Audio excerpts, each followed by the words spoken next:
আসসালামু আলাইকুম। আশা করি সবাই ভালো আছেন, সুস্থ আছেন। আলহামদুলিল্লাহ, আপনাদের দোয়ায় আমরাও ভালো আছি এবং আমাদের মুরগিগুলোও সুস্থ আছে। আজকে সকাল সকালে আমাদের এই বাচ্চা মুরগিগুলোর আমরা খাওয়াইতেছি হচ্ছে রেনাসি। আজকে যে কি পরিমাণ রোদ উঠেছিল তা বলার মতো না। কি পরিমাণ রোদ দেখে রোদের তাপমাত্রায় আমাদের মাথায় গরম হয়ে গেছে। আর মুরগির মাথা তো অবশ্যই আপনার গরম হবে, কারণ তারা কিন্তু খাঁচার মধ্যে বন্দি থাকে। তা আমরা ওই ডিম পাড়া মুরগিগুলোরে মূলত স্যালাইনের পানি দিয়ে এসে বসি। আর এখন এই বাচ্চা মুরগিগুলোরে আমরা স্যালাইনের পানি দিয়ে দেওয়ার চেষ্টা করবো ইনশাল্লাহ। পানি দেওয়ার আগে আমাদের যে কাজগুলো করতে হবে, আমাদের এই পানির পাইপের কষিগুলা খুলে নিতে হবে। আমরা কষিগুলা খুলে নিয়েছি। তারপরে এখন যে পানিগুলো আমাদের আসে এই পানিগুলা মূলত ফেলাই দিতে হবে। পানিগুলা ফেলাই দিয়ে সুন্দর করে পাইপটা মুছছে তারপরে কিন্তু পানি দিয়ে দিতে হবে। তো আমরা পাইপগুলো মুছে ফেলাবো ইনশাল্লাহ। খুব দ্রুত আমরা কাজ করার চেষ্টা করতেছি, কারণ আমাদের আরো আজকে অনেক কাজ। আজকে যেহেতু জুম্মার দিন, সব কাজ শেষ করে তারপরে যেতে হবে নামাজে। তার জন্য মূলত চটপট করে আমি পানিগুলা নামাই নিতেছি। তো আমার এই পাশের পানিগুলা নামানি শেষ। এই পাশের পানিগুলা নামাই আমি এখন এই পাশে আরেক পাশে আইসা বললাম এই পাশের পানিগুলো নামাই দিব। পানিগুলো মূলত নামাইতে হবে, কারণ যে পানিটা আমি নামাইতেছি এই পানিটা কিন্তু অনেক গরম হয়ে গেছে। এখন আপনার বাজে হচ্ছে প্রায় 11:30টার মতো। এই 11:30টার মধ্যে আমার এই পানিগুলো সুন্দর করে মুছে তারপরে এই স্যালাইনের পানি, রেনাসির পানিটা এই মুরগিগুলো দিয়ে দিতে হবে। দিয়ে দেওয়ার পরে 2-2টা খামারের লিটার পরিষ্কার করতে হবে। তারপরে মূলত আমার যাইতে হবে নামাজে।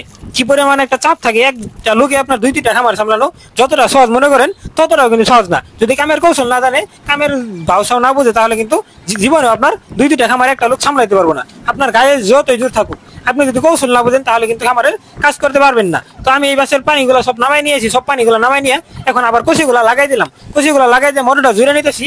মোটরটা জুড়ে নিয়ে এখন আমি চটপট করে আমরা পানিগুলো গুলে ফেলাবো। আমি কিন্তু কাজের ফাঁকে, ওই ভিডিওর ফাঁকে কিন্তু আমি বালিটা কিন্তু খোলা নিয়েছিলাম। খোলা নেওয়ার পরে এখন আবার খোলা নিতেছি আপনাদের সামনে।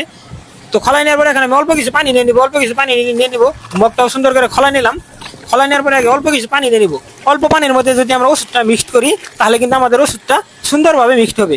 যে আমরা যে এখন রেনাসি খাবো, সকালবেলা আমরা খাইছিলাম হচ্ছে অ্যামাইনোভিট সকালে খাইছিলাম, এখন খাবো রেনাসি। রেনাসিটা কিন্তু আমি নিয়ে নিছি যতটুকু আমাদের লাগে। আমাদের 50 লিটারের বালতি, আমরা 50 লিটার পানি গুলবো। তার জন্য মূলত আমি রেনাসি নিয়ে নিয়েছি 25 গ্রাম। 1 গ্রাম 2 লিটার পানির সাথে। যেহেতু প্রচুর গরম তাই একটু কড়া করে দিতে হবে। তো আমি সুন্দর করে কিন্তু মিক্সড করে নিছি। অবশ্যই ওষুধগুলো মিক্সড না হলে তাহলে কিন্তু কোনো কার্যক্রম হবে না। তো অবশ্যই ওষুধটা আপনারা মিক্সড করে নেবেন। আপনারা যারা লেয়ার মুরগি পালন করেন কিংবা যে কোনো মুরগি পালন করেন, আপনারা অবশ্যই গরমের মধ্যে আপনাদের মুরগিগুলোরে ঘন ঘন পানি চেঞ্জ করে দেওয়ার চেষ্টা করবেন। পানিগুলো যদি চেঞ্জ না করে দেন বা আপনারা যদি ওই পানির উপরে পানি দেন তাহলে কিন্তু আপনাদের মুরগিগুলো কিন্তু স্টক করবো। স্টকের এইটা কিন্তু রিস্কটা কিন্তু প্রচুর পরিমাণ বেশি থাকে গরম দিনের মতো। এরকম গরম আরও 4-5 দিন থাকতে পারে। তো অবশ্যই আপনারা খামারে খুব একটা গুরুত্বপূর্ণ সময় দিয়ে কাজ করবেন।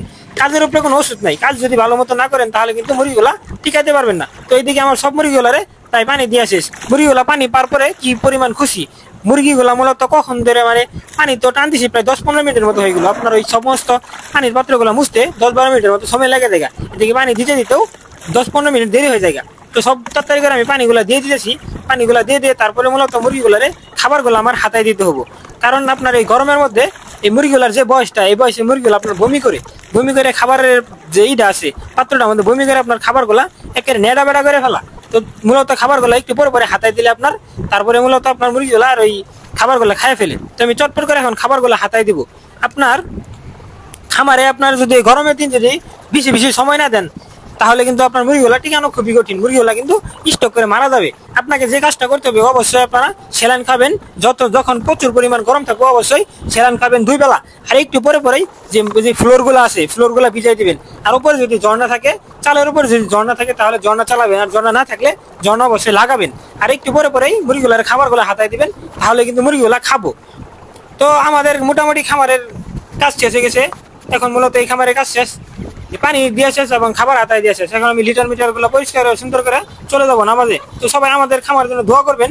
আমাদের খামারের জন্য আল্লাহ তাআলা বারাকা দান করে এবং আমার মালিকের ব্যবসা বাণিজ্যের জন্য বরকত দান করে। আর সবাই আমার জন্য বেশি করে দোয়া করবেন, আমি নিজের খামারে কাজ করার স্বপ্নটা যেন পূরণ করতে পারি। তো সবাই ভালো থাকেন, সুস্থ থাকেন। আল্লাহ হাফেজ।